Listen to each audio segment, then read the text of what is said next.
किसी ने सही कहा है कि शादी का लड्डू जो खाए वो पछताए और जो ना खाए वो ज्यादा पछताए। आज की कहानी में भी जो मैं आपको सुनाने जा रहा हूं, इस कहानी में भी कुछ ऐसा ही होता है। एक लड़का और एक लड़की आपस में एक दूसरे को बेइंतहा प्यार कर रहे होते हैं और फिर हर पल वह एक दूसरे से बातचीत करना चाहते थे, एक दूसरे के साथ रहना चाहते थे। लेकिन जब पहली मुलाकात उनकी होती है और पहले ही उस रात की मुलाकात में वह एक दूसरे से इतना ज्यादा दूर जाने लगते हैं कि जो प्यार होता है वह पहले ही रात में काफूर हो जाता है। और फिर आज की कहानी वाकई अपने आप में दिलचस्प है और यह बताने वाली होती है कि यह जो सोशल मीडिया की जिंदगी है वह काल्पनिक है, उसे वास्तविक जिंदगी में बिल्कुल भी नहीं समझना चाहिए। नमस्कार, आदाब, सत श्री अकाल। मैं मनोज यादव, मेरा अभिवादन स्वीकार करें। आज की जो सच्ची घटना मैं आपको सुनाने जा रहा हूं, यह सच्ची घटना है बिहार प्रदेश का एक जिला होता है छपरा। असल कहानी शुरू होती है बिहार प्रदेश का ही गोपालगंज का एक इलाका होता है बैकुंठपुर। और फिर यहाँ पर एक लड़की जिसकी उम्र लगभग 17 साल के आसपास होती है, उसने 12 पास किया होता है और 12 पास करने के बाद अपने पापा और अपने मम्मी से कहती है कि मुझे पढ़ने के लिए दिल्ली जाना है, फिर उसके लिए तुम मेरी मदद कर दो। लड़की ने जब अपने पापा को और अपने मम्मी को अपने बारे में बताया कि वह दिल्ली में जाकर के क्या पढ़ाई करना चाहती है, तो फिर इसी के लिए घर वाले तैयार हो जाते हैं, क्योंकि हाई स्कूल और फिर इंटर में उसके लड़की के जो मार्क्स होते हैं वह बहुत अच्छे आए होते हैं, अच्छे नंबरों से पास की होती है। परिवार को उस पर पूरा भरोसा होता है, इसलिए जो उसका टिकट होता है वह दिल्ली के लिए कटवा देते हैं। दिल्ली में तो उसे जगह मिलती नहीं है, इसलिए वह गुरुग्राम में रहना शुरू कर देती है और गुरुग्राम में रह करके वह आगे के बारे में सपने सजो रही होती है, अपने भविष्य के बारे में सोच रही होती है। एक दिन उसने अपना फेसबुक पर अकाउंट बनाया होता है और फेसबुक में अकाउंट बनाने के बाद जब वो के लगातार पन्ने दर पन्ने पलट रही होती है, तभी एक रिक्वेस्ट आती है, फ्रेंड रिक्वेस्ट। और फिर उस फ्रेंड रिक्वेस्ट को वह स्वीकार कर लेती है। और फिर यह मामला होता है मार्च 2023 का मामला होता है। जैसे ही इस लड़की ने फ्रेंड रिक्वेस्ट को स्वीकार करती है, बातचीत का सिलसिला शुरू हो जाता है और सामने एक लड़का होता है। सामने वह लड़का अपने आप को राहुल बता रहा होता है और वह कहता है कि बिहार का छपरा का रहने वाला है। लेकिन जब उसके बारे में पता किया जाता है तो पता चलता है कि लड़का महज 16 साल का है, लड़की 17 साल की होती है और लड़का जो उसे मिलता है वह 16 साल का होता है। लेकिन हाई स्कूल में वह फेल हो गया, इसलिए वह आगे की पढ़ाई जारी नहीं की होती है। अब इन दोनों की बातचीत का सिलसिला शुरू हो जाता है, कभी हिंदी में तो कभी भोजपुरी में। लड़की होशियार होती है तो कभी कभी उसे अंग्रेजी भी सिखाने लग जाती है और फिर उसे मोटिवेट कर रही होती है कि देखो, जो पढ़ाई तुमने छोड़ दिया है उस पढ़ाई को छोड़ना नहीं बल्कि आगे पढ़ाई करना है। जब ये दोनों एक दूसरे से बातचीत किया करते थे, अब ऐसा कोई वक्त नहीं होता, रात हो या दिन हो, हर वक्त बस यही कोशिश रहती थी कि नोटिफिकेशन की कोई बेल आएगी, उसके बाद फिर देखेंगे कि उसने क्या कहा है। कभी मैसेंजर चेक करते थे तो कभी यह देखते थे कि कौन सा अपडेट किया गया है। दोनों की बातचीत का सिलसिला लगातार बढ़ता चला जाता है और फिर दोनों एक दूसरे के इतने करीब आने की कोशिश कर रहे होते हैं, यह फैसला करते हैं कि क्यों ना हम दोनों शादी कर लेते हैं। जब बात शादी की आती है तो लड़का अब 16 साल का होता है, लड़की 17 साल की होती है। अब इसी बात को देखते हुए फैसला लिया जाता है। वह परेशान हो जाते हैं, हालांकि 3 महीने तक लगातार उनकी चैटिंग चलते रहती है और फिर चैट के माध्यम से ही उनकी बातचीत हुआ करती थी और बातचीत का सिलसिला जो होता है वह बहुत ज्यादा नजदीकी की तरफ आने लग जाता है। उन्हें लगता है कि शायद अब आगे की जिंदगी जो भी कुछ होगा देखा जाएगा, लेकिन अब दोनों साथ जिएंगे, साथ मरेंगे, कस्में वादे खाने लग जाते हैं। अब साथ ही रहना है बिल्कुल। जो गुरुग्राम में लड़की रह रही होती है, गोपालगंज की होती है, उस लड़की ने उस लड़के से कहा होता है कि अब एक काम करते हैं, यहां से कहीं दूर चलते हैं। और दूर चलने की जब बात आती है तो बिहार के छपरा के रहने वाले उस लड़के ने प्लान बनाया होता है, तुम उधर से चलो और फिर गुरुग्राम से चलो, मैं इधर से चलती हूँ छपरा से।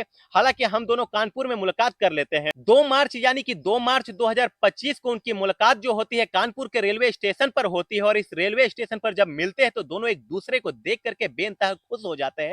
ऐसा लग रहा होता कि जिंदगी की सबसे ज्यादा खुशियां उनको अब मिल चुकी होती है। अब उनकी जो जिंदगी होते हैं रास्ते में कोई अलग अलग नहीं होते, कोई रोड़ा नहीं होता है।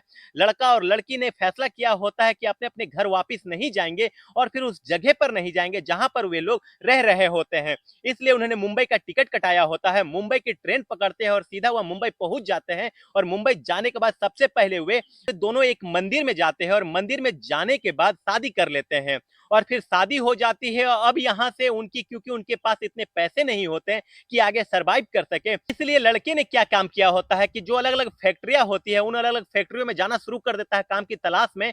अब काम चाहे कुछ भी मिले, कैसा भी मिले, लेकिन काम करना होता है, क्योंकि उसे अपना पेट पालना होता है, अपनी जो पत्नी होती है उसका भी पेट पालना होता है। आखिरकार कड़ी मशक्कत के बाद किसी फैक्ट्री में नौकरी लग जाती है, लेकिन नौकरी जो होती है ज्यादा कुछ अच्छी नहीं होती, मजदूर तबके की नौकरी होती है। मजदूरी तो वह करने लगता है, शादी हो जाती है, और शादी जब हो जाती है तो पहले ही रात में या लड़का इसमें कि कोई ना कोई बहाना बनाने लगता है। जब बहाना बना रहा होता है तो दूसरी रात, तीसरी रात इस तरीके से गुजरने लगती है, और वह कहता है कि जब तक हम पूरी तरीके से सेटल नहीं हो जाएंगे तब तक हम एक दूसरे के साथ कुछ भी ऐसा गलत नहीं करेंगे।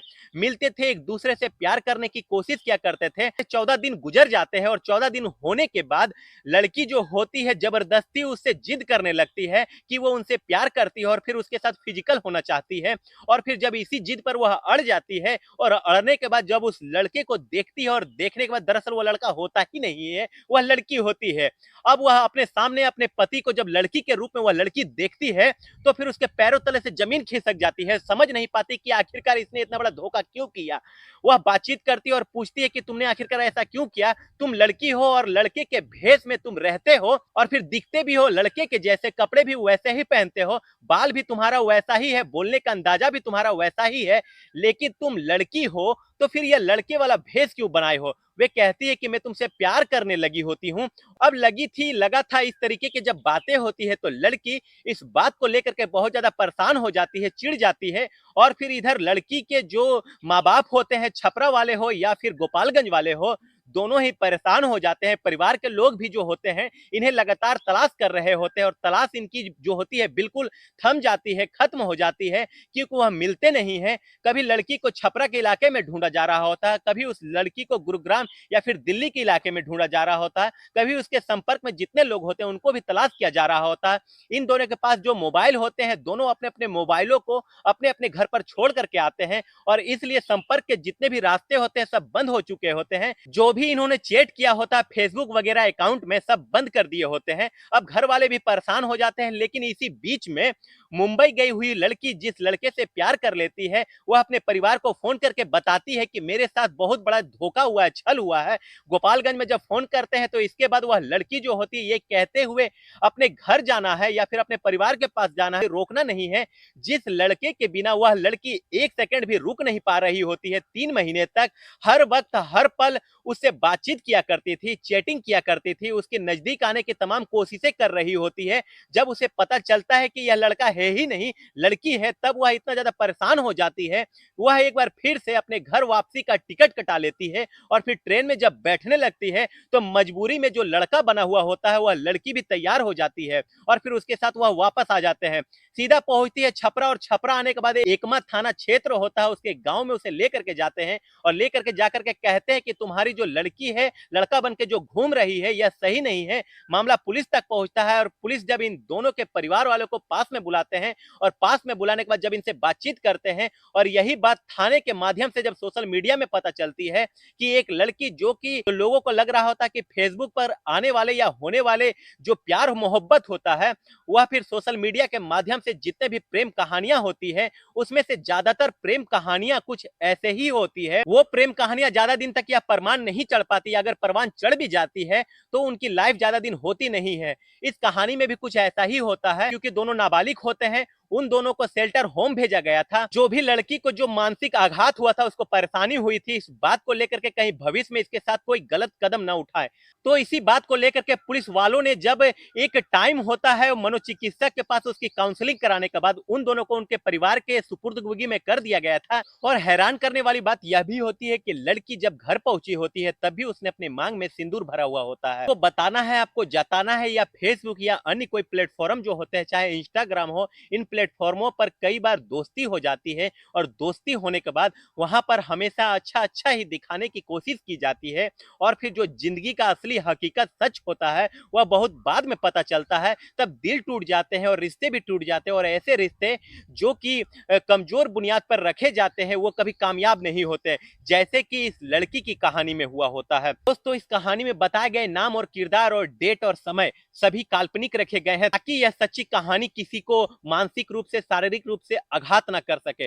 दोस्तों, अगर वीडियो अच्छी लगी हो तो चैनल को लाइक शेयर सब्सक्राइब करना ना भूलें। मिलते हैं अगली किसी नई वीडियो में, तब तक के लिए जय हिंद, जय भारत।